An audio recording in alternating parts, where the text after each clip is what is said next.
That's okay. Fine. So, in our previous class, we have gone through the architecture. We understood the components of each and every the components of your checkpoint. Your Juniper SRX architecture, and we had. Yes, I have shared it. Not visible. Oh, okay. Let me share once again. Now. Oh.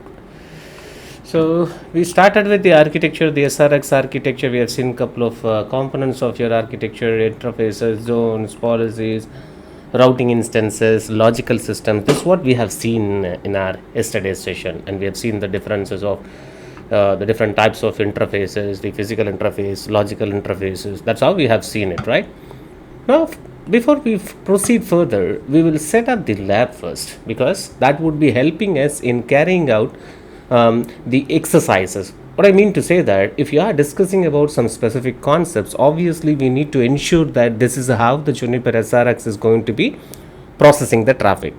Without that, it will be very difficult for us. What I mean to say, if I'm going to be explaining a theory, how do you confirm that what I'm saying is true? By experimenting them, by checking the same, by constructing a scenario with which the Juniper SRX firewall is going to be processing the traffic, then you'll be able to confirm it. So we need to have a setup. A typical setup which would be required for us to carry out all of the exercises is like this. So you have an SRX firewall, right? So we have internal network, we have an external network connecting to internet. We also have an interface which provides connectivity to the server farm. Okay, so we have variety of interfaces. So one of the interface, which interface we are planning to use? Gig Ethernet 0/0/0 is connecting to my internal network. Gig Ethernet 0/0/1 is connecting to my server farm. Gig Ethernet 0/0/2 is connecting to my external network. So we also need couple of devices on your internal network. Only then, for example, if I'm writing something, if I'm saying that the firewall will permit the access to the internet, then obviously we need to test that out. We need to have a testing PC with which we can ensure that we are able to access the internet. Then we also have some servers. Real servers should be there. Only then accessibility to that could be verified. So we need to have a couple of servers. We need to have a PC, and also we need to ensure that the firewall has access to the public network as well. Okay, so this is the setup we wanted to build. How do we do this one? If you have a physical firewall, then obviously you will be able to make use of the physical interfaces connecting to the switches. So you have a physical interface connecting to the internal switch, where you have all of your internal pieces. Probably you might be having a single switch or multiple switches, or you might be working with the VLANs. It doesn't matter for us. What I mean to say, we have the interface. That interface is going to be connecting to the physical switch, where our physical PCs will also be connected to it. The same way, we have one of the interfaces connecting to the server farm as well. So we will be having the physical interfaces if you have the physical appliances. In current scenario, it is not that we can use only the physical appliances, right? So we have virtual appliances. We also have cloud-based appliances, because nowadays most of our data centers are getting migrated to the cloud. We should also be having the firewalls on your cloud as well. So if you have Amazon cloud, Amazon web services, or Google cloud, or Azure, whatever the cloud that you have, the cloud version of SRX could be available over there. If you go ahead and check the marketplace, you can find the SRX devices, you can import it. So physical appliances, you will mount it on the rack. The virtual appliances are going to be integrated or imported into your any of the virtualization tool, like your VMware or Zen server or Microsoft Hyper-V. Any of these hypervisors, the firewalls can be imported into. Was there a question? Oh, okay.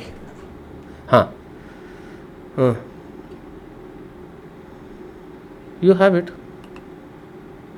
Which one you're talking about?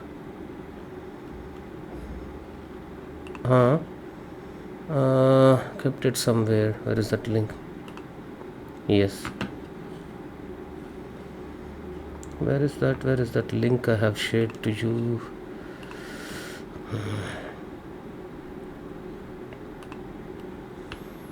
You didn't find the OVA file over there? Then what? That's what the file. I messaged you on WhatsApp as well, right? Obviously. Then how you have the file in VMware now? You said you have the virtual firewall with your VMware, right? Okay. Can you see this one? The .ova. This is 20.1 release 1. If you want older versions, you can see this one. This is your Hyper-V version. So either you can go for IDE or we can also go for the VM disk based one. Anything you want, you can go for it. But whatever you are seeing with .ova, that's what the VMware image. Okay, now I have this image with me. So I have copied this one into my hard disk. Okay, I have a Windows server over there. I have a server. I'm going to be connecting to my server.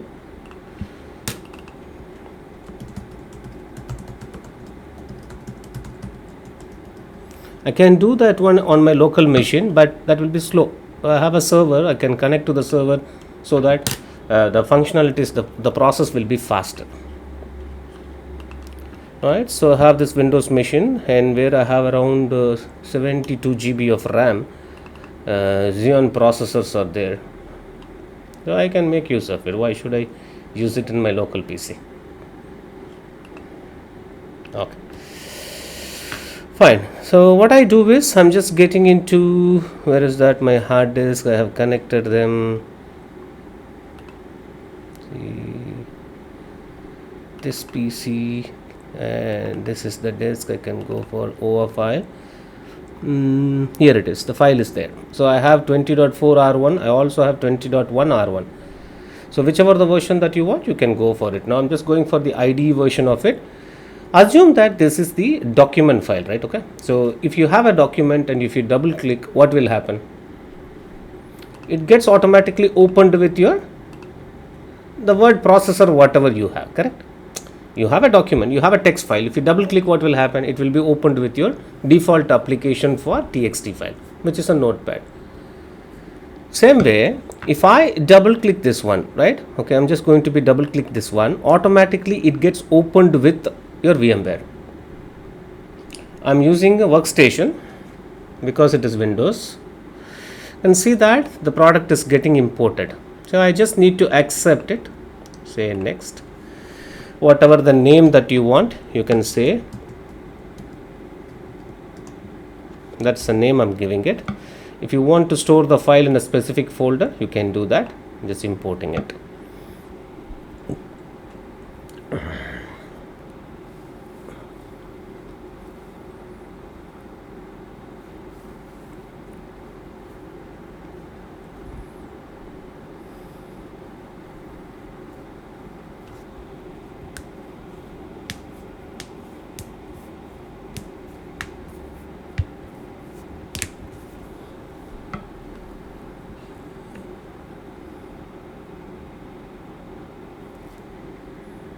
Now it got imported. The amount of RAM it automatically taken is 4 GB, processor 2, hard disk space is 18 GB, 3 interfaces it has taken it, which is more than enough for me also. So I have 3 interfaces. One interface is one interface, second interface, and third interface. Now I need to make sure that these interfaces are connecting to the respective switches. Okay. Now how do I do this one? Let's go for my whiteboard and then I'll explain you this. Let's say if I have a physical firewall, okay, this is my firewall, then I wanted to connect one of the interface to the internal network. How do I connect? I will be having a physical switch, okay, switch number 1, where all my internal PCs can be connected. 1 minute, I'm getting a call. Hello. Yes. நீங்கள் கால் பண்ணாதீங்கம்மா, வேண்டாம். நீங்கள் சொல்கிறது ஒன்று செய்கிறது ஒன்றா இருக்குது. 4:30 மணிக்கு கூப்பிடுங்கன்னு சொன்னேன். திரும்ப 3:30 மணிக்கு எது கூப்பிட்றீங்க? உங்கள் ஒர்க் இருந்ததுன்னா நீங்கள் பார்த்துக்கோங்க. எனக்கு ஏன் கூப்பிட்றீங்க?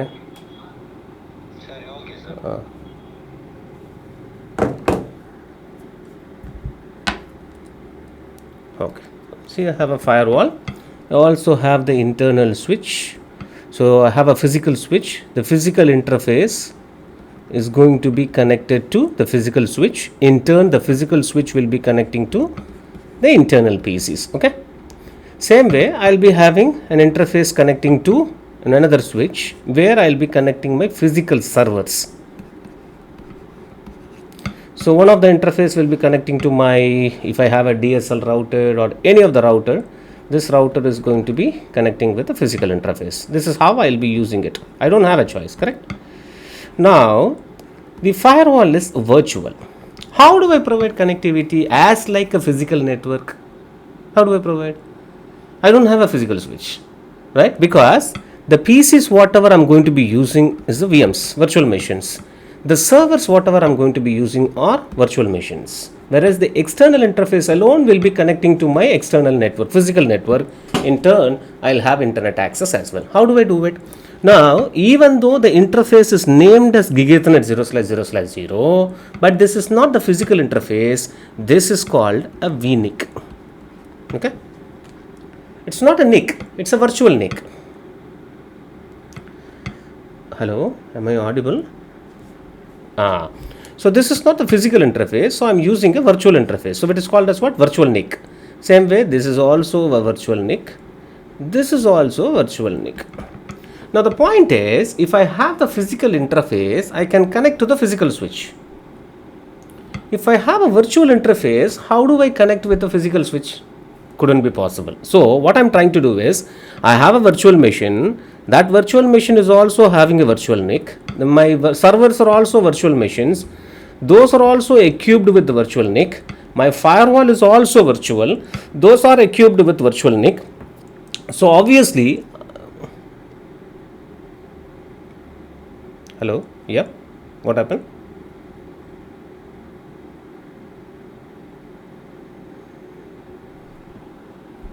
Hello.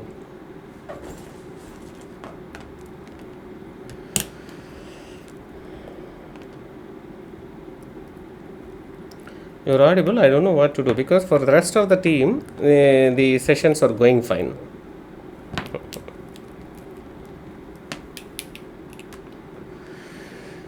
That's what I'm saying. For the rest of them all, it is working fine.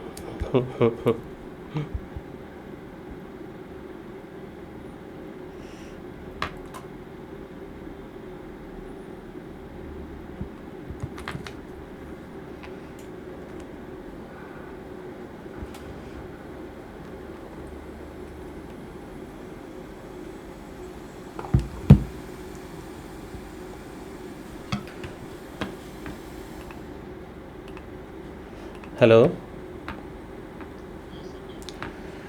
I don't know what is going on, but all my online sessions are going fine, except yours. I don't know whether the problem is on my side or on your side. I don't have any idea.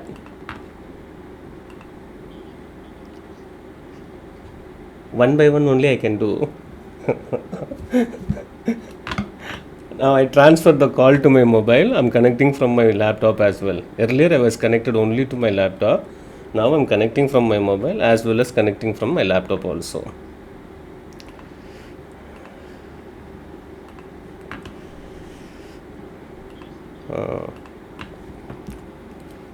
Okay. When I have only the virtual machines, right? I have only the virtual machines, and all of these virtual machines are equipped with the virtual NIC. I have a firewall. The firewall is also having the virtual NIC. Now, how do I provide connectivity? So I have to have something called as the switches as the virtual switches. Only then the virtual NIC can be connected to the virtual switch. The virtual machine can be connected to the virtual switch so that they can talk to each other if they are having an IP address from the same segment. You understand what I'm saying? So this is the logical part, right? So I have the virtual NIC connected to a virtual switch. Virtual machine has virtual NIC connected to the virtual switch. If the virtual machine and the firewall's internal interface are having an IP address from the same IP network, they can talk to each other. This is the logic. But again, what do I do here? So I need to have another virtual switch, right? So there are multiple virtual switches that you can create with any of the virtualization softwares, whether it is VMware or XenApp or Microsoft Hyper-V, any hypervisor, you can create the virtual switches. Okay.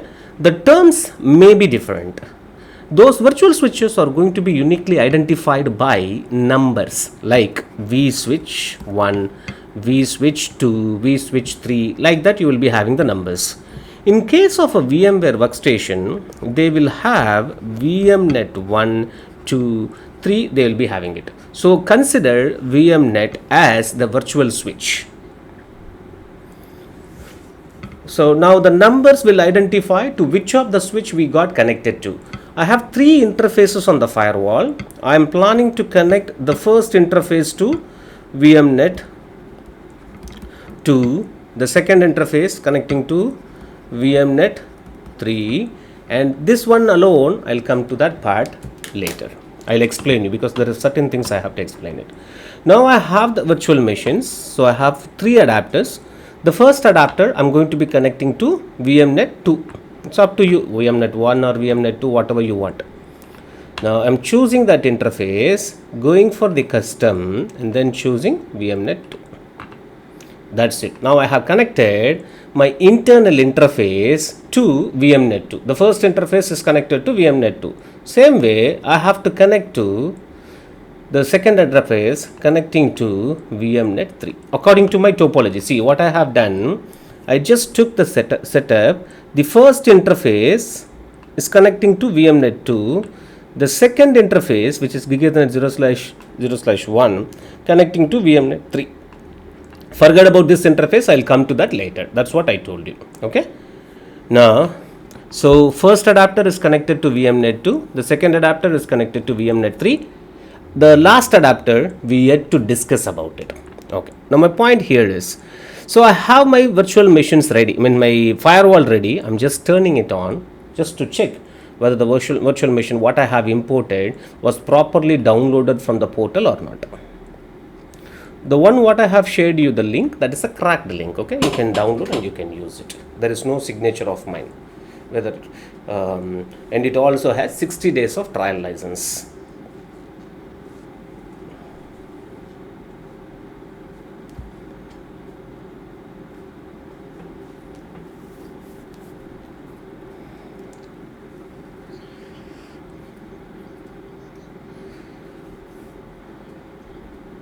The same image you can import as many times as you want. Every import you will have 60 days of license.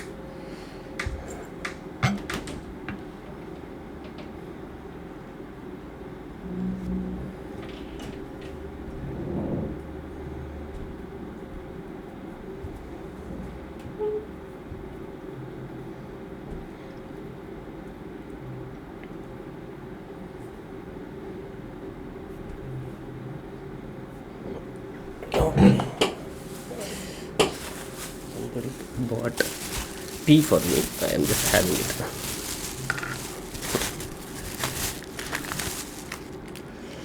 It will take a little bit of time. The operating system is little thick. If you compare with the other products like FortiGate or Palo Alto, they are very thin in nature. Checkpoint also will take time. But Palo Alto on the FortiGate, especially FortiGate, than your Palo Alto, FortiGate is very thin. You just turn it on, check who's sitting on your next cubicle, then see your screen, you will be having it.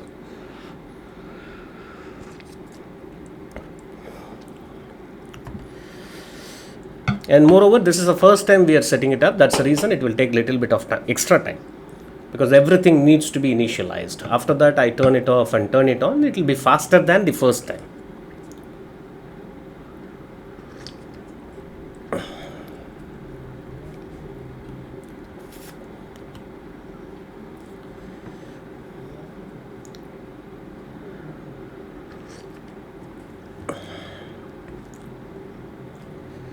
When you are having your lunch, then your office till what time you have office?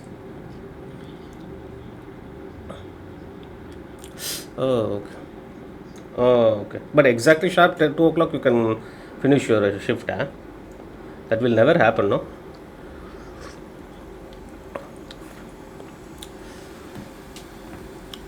Oh, okay. So somebody else is there to take care of the job after you leave. Oh, oh, okay.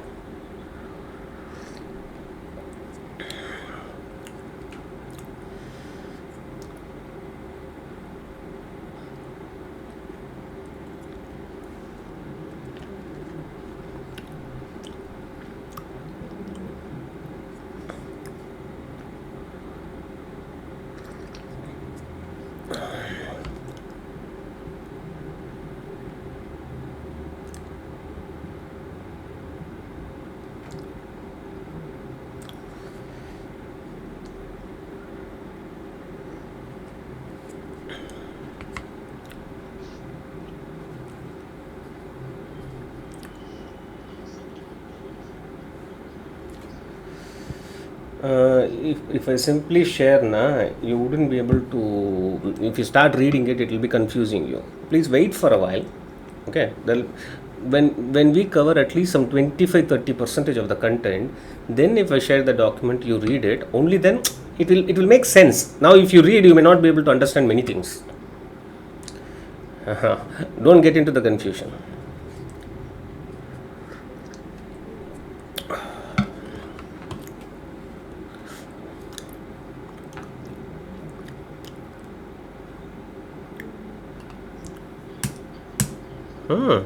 Yeah, consulting, sir. Consulting and training both will be happening. Okay, now the system got boot up.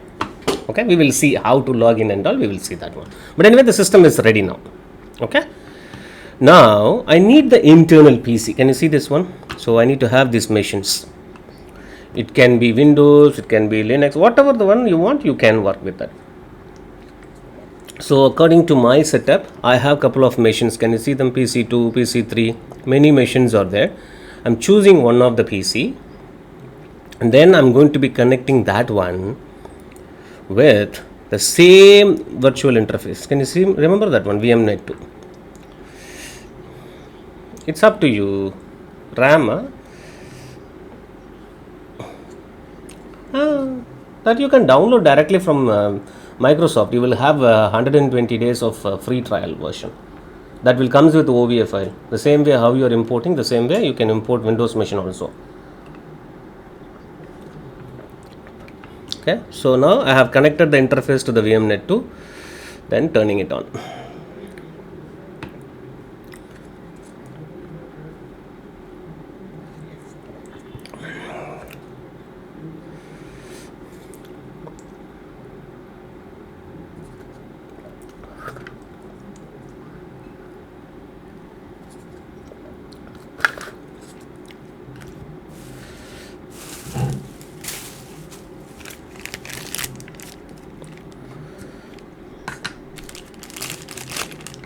Okay, so my Windows machine is ready. 1 minute. I'm just logging into it. Okay. So the password is capital P ASSW0RD and then exclamatory symbol. This is the default password set by Windows itself.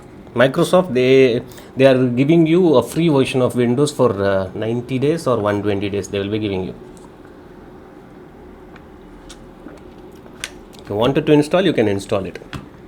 Now the machine is also ready. Now what do? I have to cross check. What is that I need to cross check? Whether the reachability is there between my Windows machine and the internal interface of my firewall. To do that, so we know that the interfaces have been configured properly, but they have to be configured with an IP address as well. Let's see what IP we are planning to go for it. According to my topology, there is any IP address configured, you can see that. It is in 172.16.1.0 segment. That's the IP address I'm planning for my internal network. So go for internal PC.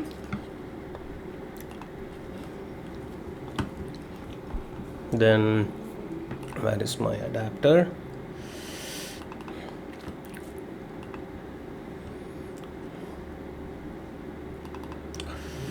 So the IP address is going to be 172.16.1.10 255.255.255.0 172.16.1.1.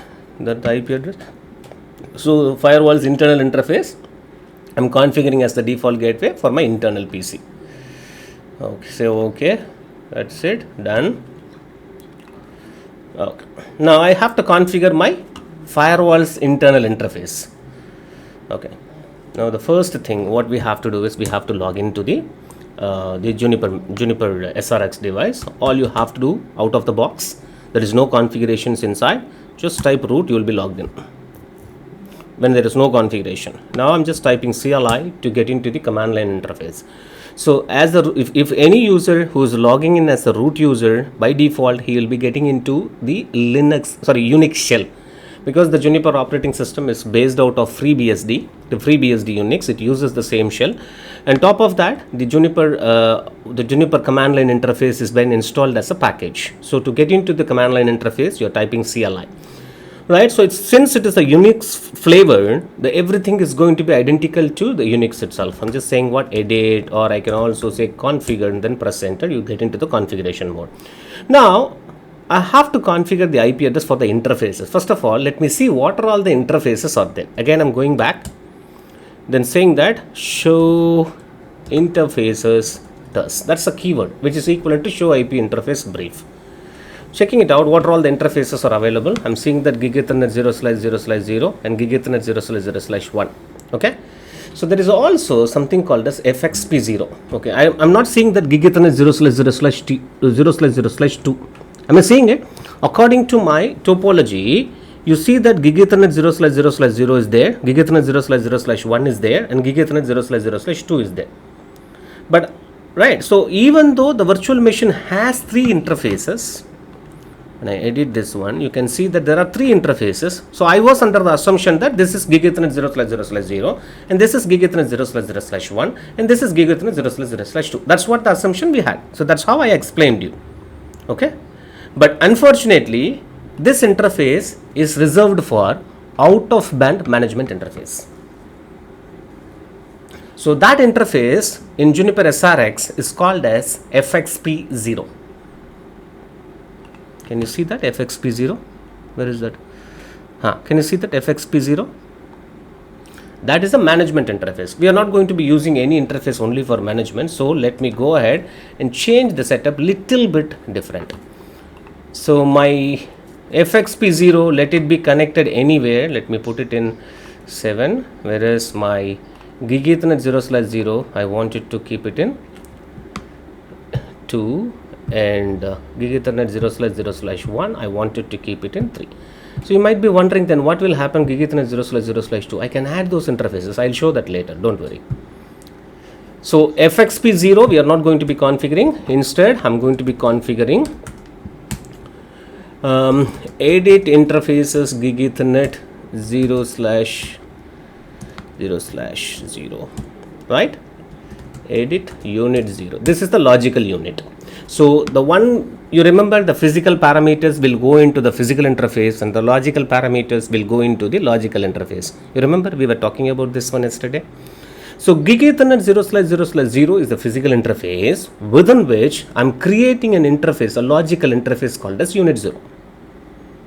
Why I have to create? Because the logical properties can be configured only under the logical unit, not under the physical interface. Now I have to configure an IP address, set family inet address 172.16.1.1/24. This is the IP address I have to configure. Now, if you wanted to know about what is this family, what is this inet, those are all covered in your JNCI Jonas. Don't worry about it, because you are not going to be continuously working on the Juniper SRX. If you are planning to work, then I would have recommended you to go for JNCIA Jonas, and then you would have come for JNCIA security, which is not required for us. Okay, don't worry about that. So what I have done is I have configured an IP address for the interface gig ethernet 0/0/0. Under that I have created a unit called as 0, for which I have configured the IP address as 172.16.1.1. One thing you need to remember with respect to Juniper operating systems are, any changes that you make that will not take effect immediately as like your Cisco. Now what you have to do is, once you are done with the changes, you have to apply the changes. Okay. Now to apply the changes, you have to type commit. When you say commit, the changes are being permanently applied. Now what happens when you do commit? First of all, the Juniper operating system is going to be validating your configurations. That configurations, or if there is any dependencies are there, and that dependency is going to be shown to you as, until you complete this configuration, you will not be able to commit it. Okay. Say for example, if I say commit, now what happens? See here, there is one of the mandatory configuration is missing, which is nothing but setting up a password for the root user. You remember when we log in with the username of root, it didn't ask for the password. That's the default behavior of Juniper operating system. But as a security device, of course, all of the Juniper devices, the moment you start doing the configuration, one of the parameter which is mandatory is that setting up the password for the root user to safeguard the root access to the device. Okay, now what I have to do is I just need to set it up. I'm just saying what set system root authentication plain text password. It's the password, I'm setting it.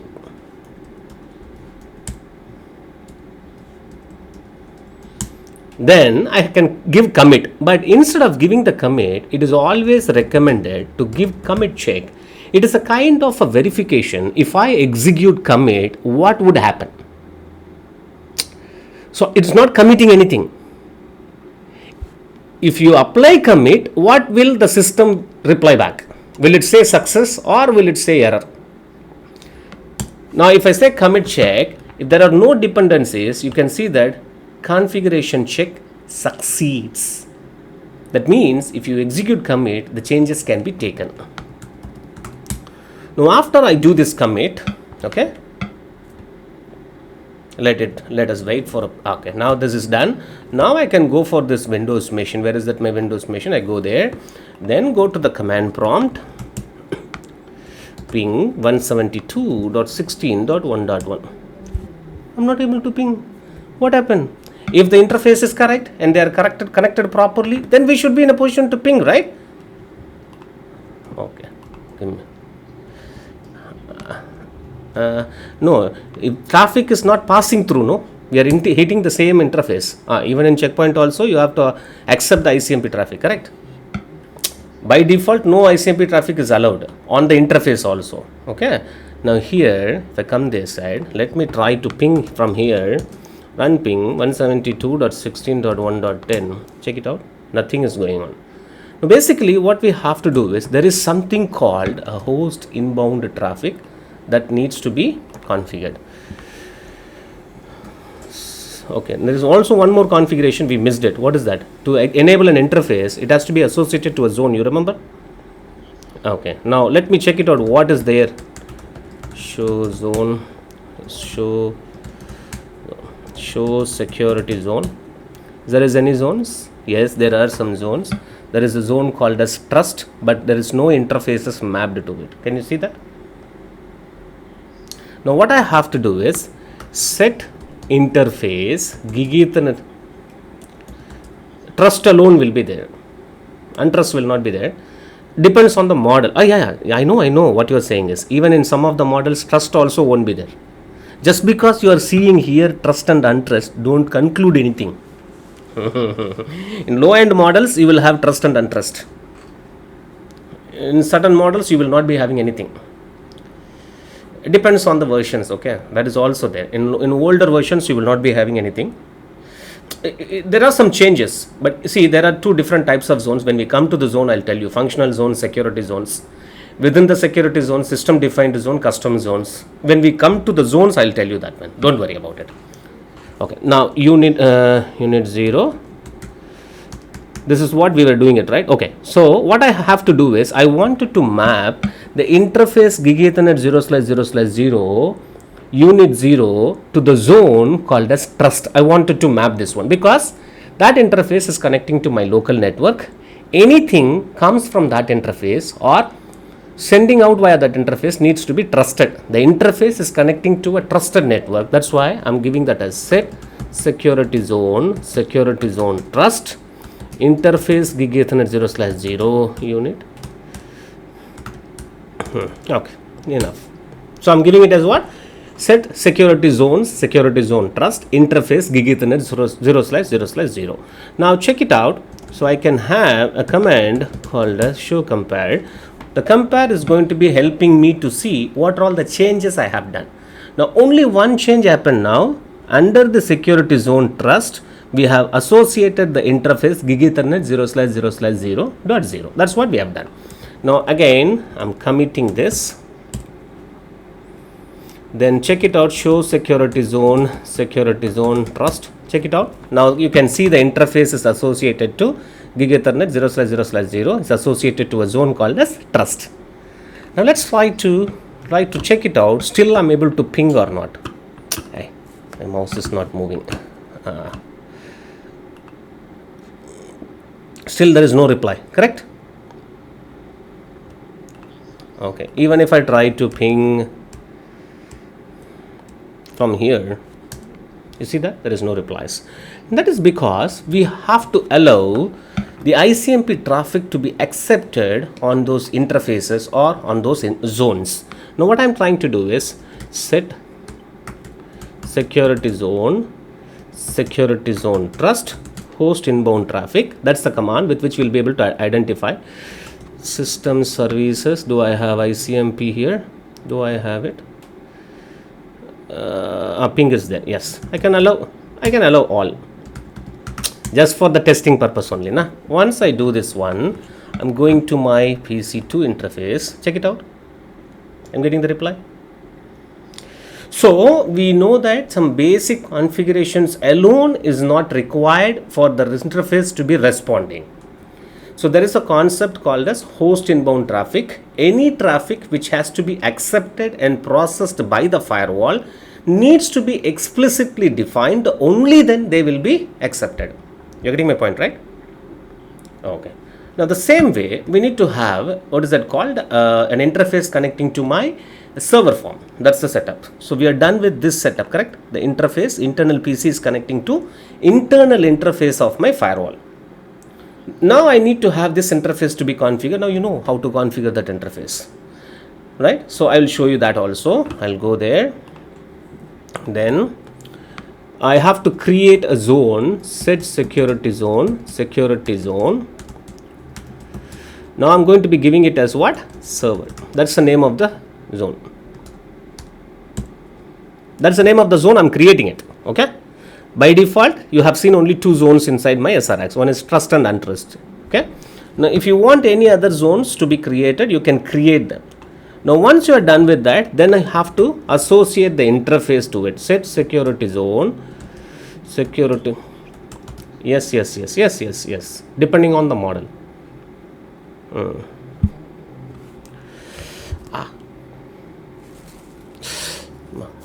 Okay. Trust. Interface I'm going to be associating is gig ethernet 0/0/1, not the 0. 0 is already part of what? Trust. So we already have seen that one interface can be part of one zone only. Okay. Now I have associated gig ethernet 0/0/1 to the zone called as server. Oh my god. See, I think I did a mistake. Delete security zone trust interface gig ethernet 0/0/1. I'm just removing it. Now I supposed to be mapping this one to server. You remember that's the zone we have created. Okay. Now check it out. What is the change we have done?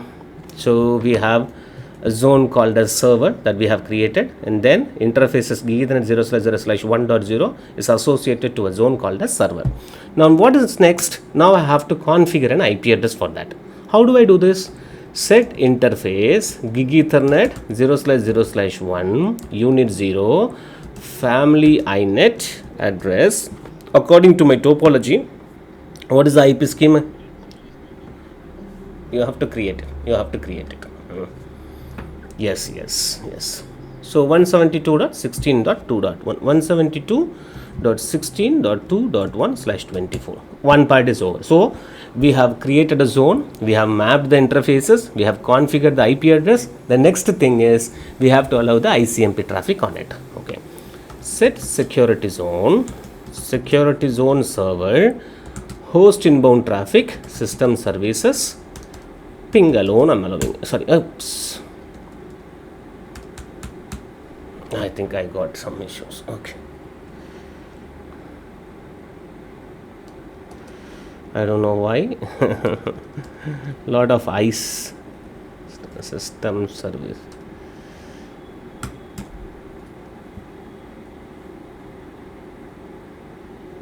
Many people are accessing that server. Okay, I lost the connection to the PC.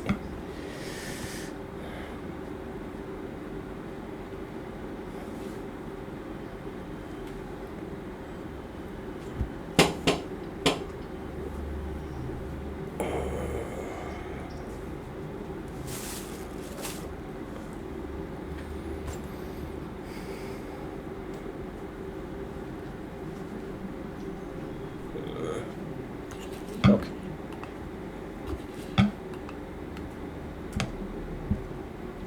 System services all. Okay, so all I have to do is what? Commit. So before you do commit, always execute commit check. If it succeeds, then commit it. So before doing check, don't go for simply commit anyways when you're working with Juniper operating system. It's a recommendation. Okay, now we have configured the other interface also. What is pending now? We need to have some servers. I have couple of servers here. Okay, you can see them. See, I have the server. Now the server needs to be associated to the interfaces. Okay, I think I'll not be able to configure the IP address. Let's see what is that we can do. I have a limitation in the screen setting. Because of that, I'm not able to move my mouse within that server.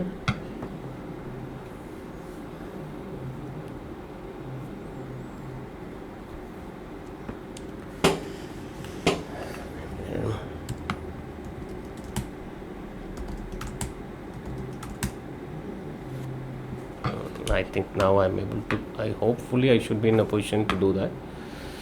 No, see, you see that if I move my mouse, it is going to corner, but I'm not able to do anything. That's okay.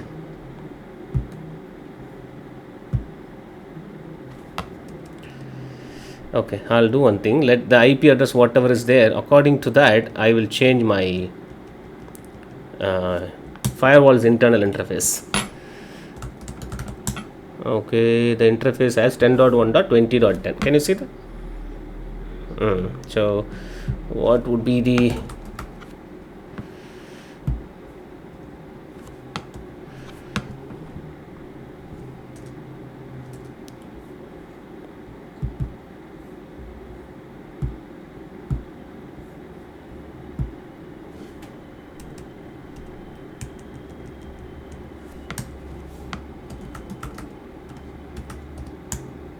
so the default gateway is 10.1.20.1. Well and good. So this is the IP address I supposed to be configuring on my firewall. Instead of changing the IP address on the server, I'm changing the IP address on my firewall. Okay, because I don't have the access to it. I can do it via CLI also, but it is okay. I'll show you that from here, how to do change the IP addresses over here. See, set interfaces, gig ethernet 0/0/1, unit 0, family inet address 10.1.20.1/24. Now tell me what will happen. Already for the same interface I have configured an IP address which is 172.16.2.1. Right? Now what will happen if I execute this command? See, show interfaces does. So current IP address is 172.16.1.1/24. Now I have configured an IP address. Until I commit, though nothing is going to be taken, correct? If I commit, what would happen? So 172.16.2.1 we are talking about. Gig Ethernet 0/0/1.0, which has been configured with 172.16.2.1. For that interface, I have configured one more IP address, which is 10.1.20.1/24. Before I commit, I'm seeing that IP address for Gig Ethernet 0/0/1.0 as 172.16.2.1, 172.16.2.1. But if I commit, what will happen? That's the question.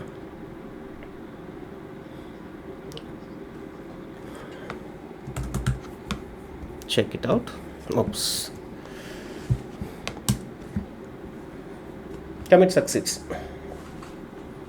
There's no error. Juniper operating system is not going to be working as you expect. Okay. No, when you commit, what will happen? See, there are two choices. No, I am not confirming anything to you. I'm just asking you. Now I'm going to be telling you first, and then I will show you what would be the change on that. See, basically, an interface can be configured with how many IP addresses? Take care. Who said? Can't you configure more than one IP address? No. For even sub-interface, you can create more than one IP address. That is possible. Even for the PC, you can do it. On Cisco, you can do it. Wait, I lost the connection. Wait. Yeah. Wait. I lost the connection.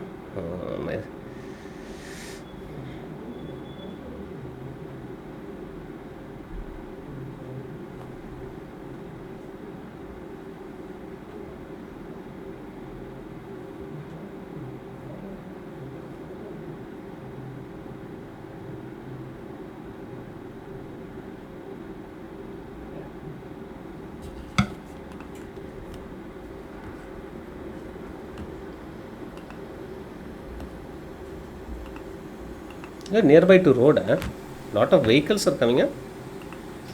Oh, how you are sleeping?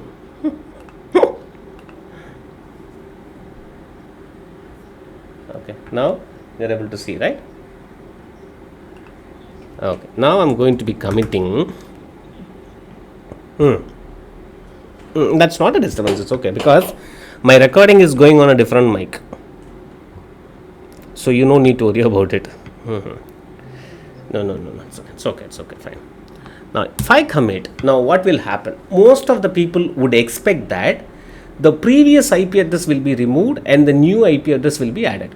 That's the expectation, because most of the people who started working with Junas, they would have worked with Cisco. That's how it works in Cisco. Right, now if you check here, check it out, run show interfaces test, what happened now? Gig Ethernet 0/0/1. How many IP addresses are there? There are two. That's the behavior of Juniper. Now there is a problem. What problem?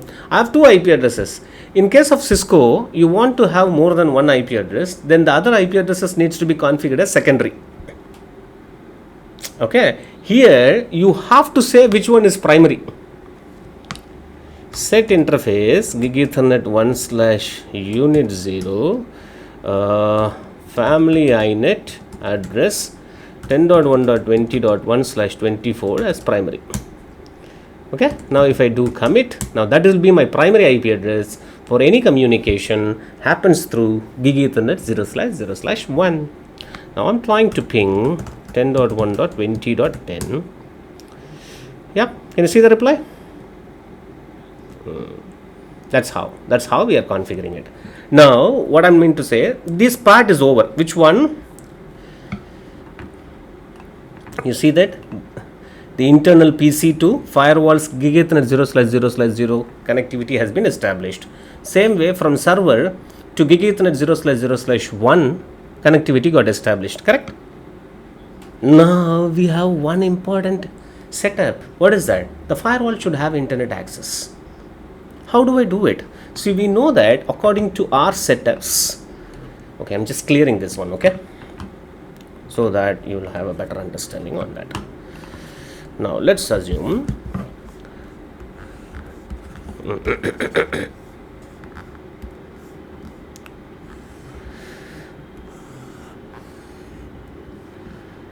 somebody is cooking, eh?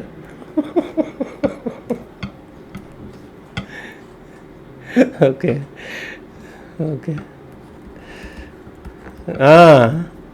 So this is my laptop, okay?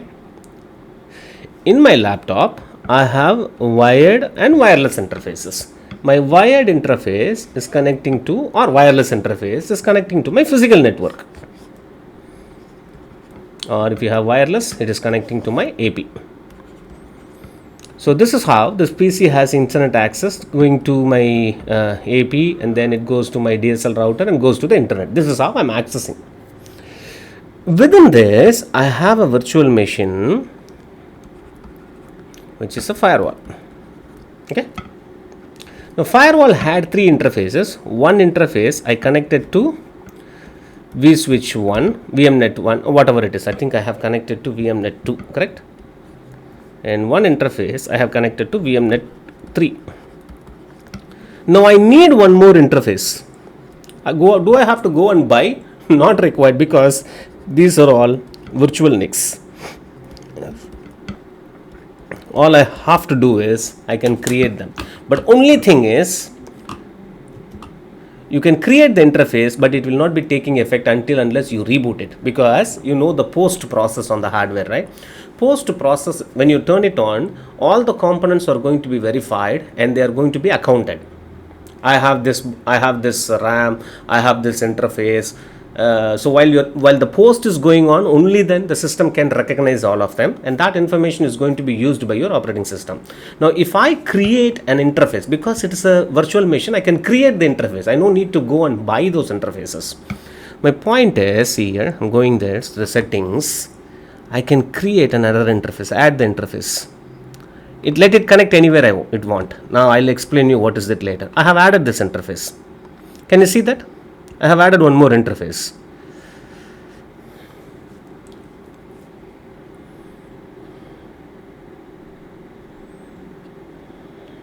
Okay. Now, still if I go and check it out, run. I think I lost the connectivity. Yes. I think my network is very slow. I'm not sure about it. No, the connection is still there, ma. My server is not responding.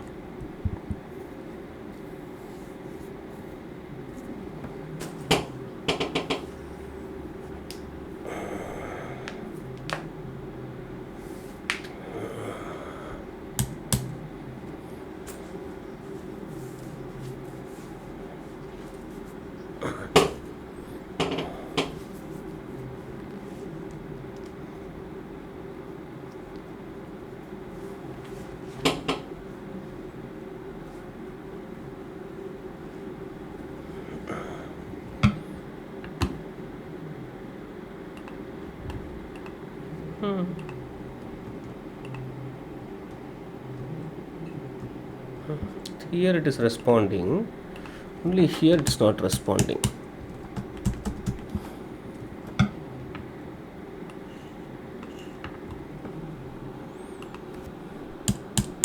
Okay, let me reboot it. Okay, only my SRX machine, I'm just restarting it, because my Windows is working fine. There is no problem at all. Can you see them?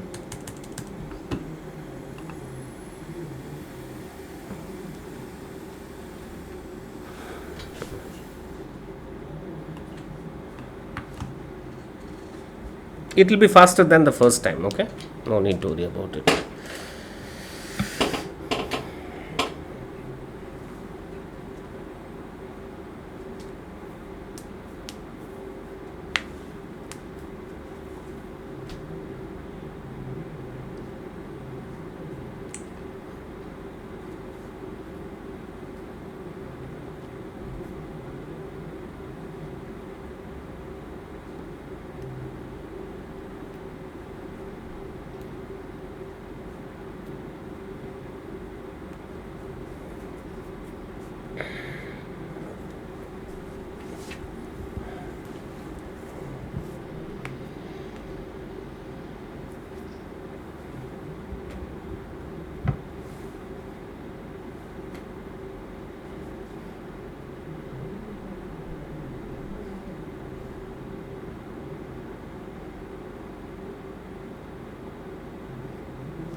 Okay.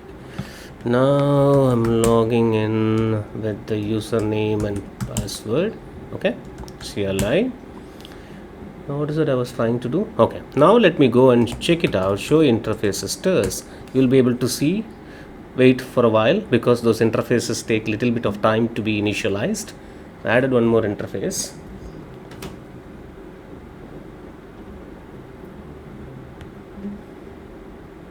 Yeah, interfaces will come up.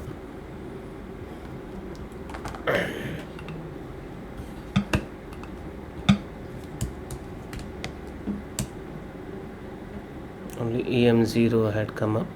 Rest of the interfaces yet to be initialized. You can see that gig ethernet 0/0/0 had come up. Gig ethernet 0/0/1 also had come up, but I'm not sure what happened to gig ethernet 0/2. It's not showing up. Maybe it will take a little bit of time to boot up. Not sure. Okay, instead they would have added EMNet. Not sure. Has come up, right? Okay. Yep, let me try to configure the interface and then check it out. Okay, before I do that one, I will show you that. See, this interface now we have configured, this VNIC. Okay. Now this VNIC can be bound to this physical interface. That is possible. If I do that one, that is called as bridging. I can do that. I'll show you that. How do I do it? I'm going to edit, then choose the interface. Can you see bridged? Connected directly to the physical network. How? Because it is running on my base machine. That base machine has the interfaces. That interface is going to be used for connectivity. Now let's check whether, I think once again I lost the connectivity, I guess. I think the trial version is not allowing us to add one interface. maybe I'm not sure. Let's see. Let's wait for a while. If it is not working, then I have to remove that interface.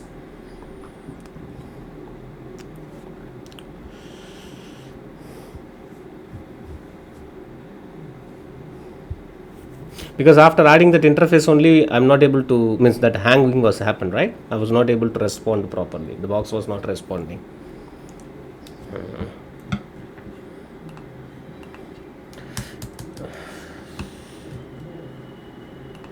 I guess that's the problem. Okay, not a problem. Let's stop this one. Power off. Then edit the virtual machine. Remove this interface. Okay. Now power it off.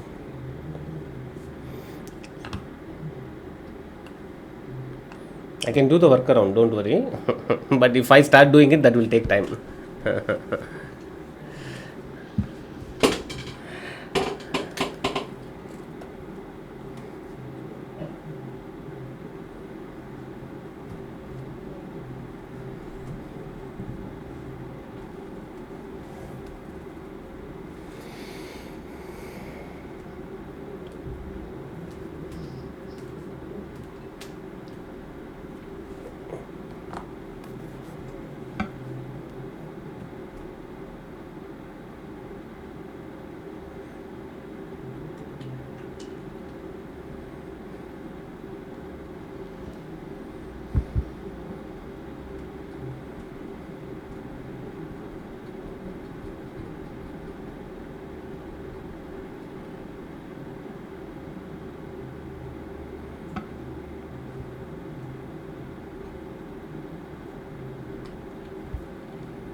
So it got booted up now.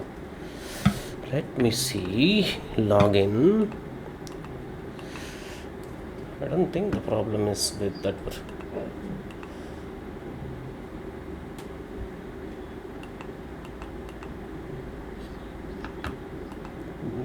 No, I lost the connectivity with the server.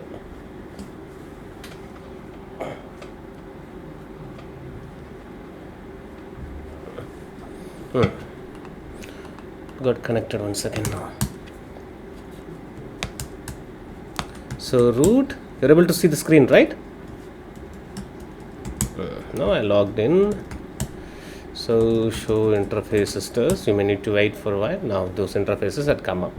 Now how do I do it? For example, if I choose the interface as a bridged interface, then basically what happens is the VNIC is going to be bound with the physical interface of the machine on which the virtual machine is running.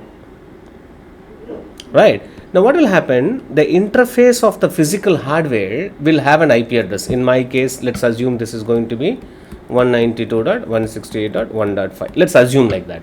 Now this interface, once it gets bridged, assume that it's a separate interface. It also require an IP address that should also be in the same IP segment. So I'm configuring 1.6.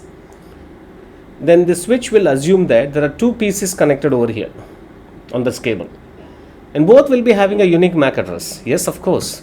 And you have to have the default gateway configured as 192.168.1.1. Then from this virtual firewall, traffic can go to your DSL router, and then the traffic can go to your public network as well. Why 1.5? 1.5 is my base machine's IP. DSL router is here. So this will be the default gateway for the PC as well as for the virtual firewall. Okay. So once you do this one, then I'll make this setup ready so that we can do the exercises by tomorrow. Don't worry on that part. Okay. Now you understand what I'm trying to explain here. So this way you will be able to set up your own lab. Then you will also be able to practice as I start demonstrating the lab activities. On your own, you can practice that also.